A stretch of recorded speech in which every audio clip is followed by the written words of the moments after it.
Magandang umaga mga ka-happy hour. Narito ang mga balita para sa MBC TV Network News Update 9 AM edition.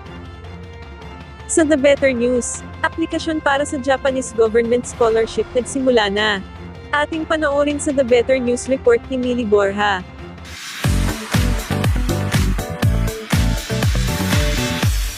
Binuksan ang aplikasyon para sa 2026 Japanese Government o MEX scholarships para sa mga Pilipinong nagnanais mag-aral sa Japan na may kalakip na mataas na monthly allowance at iba pang mga benepisyo. Maraming Pilipinong dating MEX scholars ang nagsabi na ito ay isang journey of a lifetime at inirekomenda ang mga pag-a-apply para sa mga susunod na batch ng mga MEX scholars. May 4 na uri ng scholarship na maaring pagpilian.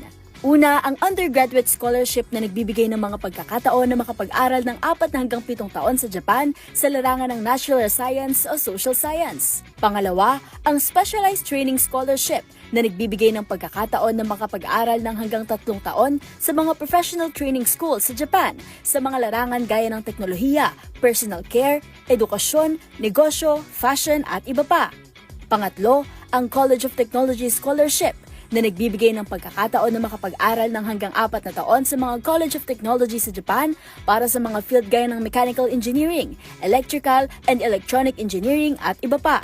Pang-4 ang Research Student Scholarship na nagbibigay ng pagkakataon na makapagsagawa ng malayong pananaliksik sa loob ng 18 hanggang 24 months sa ilalim ng isang Japanese professor na napiling larangan. Ilan sa mga kailangang kwalifikasyon ay ang mga sumusunod. Para sa undergraduate scholarship, ang mga aplikante ay dapat ipinanganak pagsapit o pagkatapos ng April 2, 2001 at nakapagtapos ng high school pagdating ng March 2026. Para sa research scholarship, ang mga aplikante ay dapat ipinanganak pagkatapos ng April 2, 1991 at dapat ay graduate na ng kolehiyo. Lahat ng application documents ay dapat isumite direkta sa Japan Information and Culture Center, Embassy of Japan in the Philippines. Ang mga aplikanteng Visaya na makakapasa sa unang screening ay maaaring kumuha ng examination at interview sa Cebu. Ang deadline para sa pagsumite ng aplikasyon ay sa May 23, 2025, araw ng Biyernes.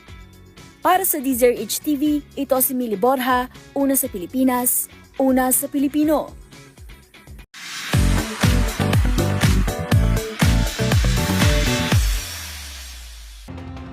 Samantala, inflation noong Abril, nasa hanggang 2.1% lamang. Naniniwala ang Bangko Sentral ng Pilipinas na maglalaro lamang mula 1.3 hanggang 2.1% ang inflation nitong buwan ng Abril. Ilan sa mga nakikita nilang dahilan nito ay ang pagbaba ng presyo ng langis, isda, bigas at mga gulay. Ang dahilan naman kaya tumaas ang inflation ay ang pagtaas ng singil sa kuryente, ganun din ang taas pasahe sa LRT1.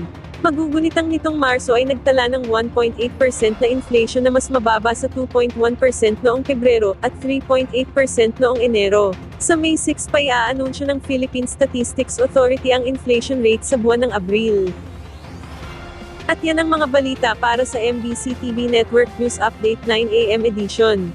Abangan ang mga susunod na balitaan mamaya para sa 10 AM edition.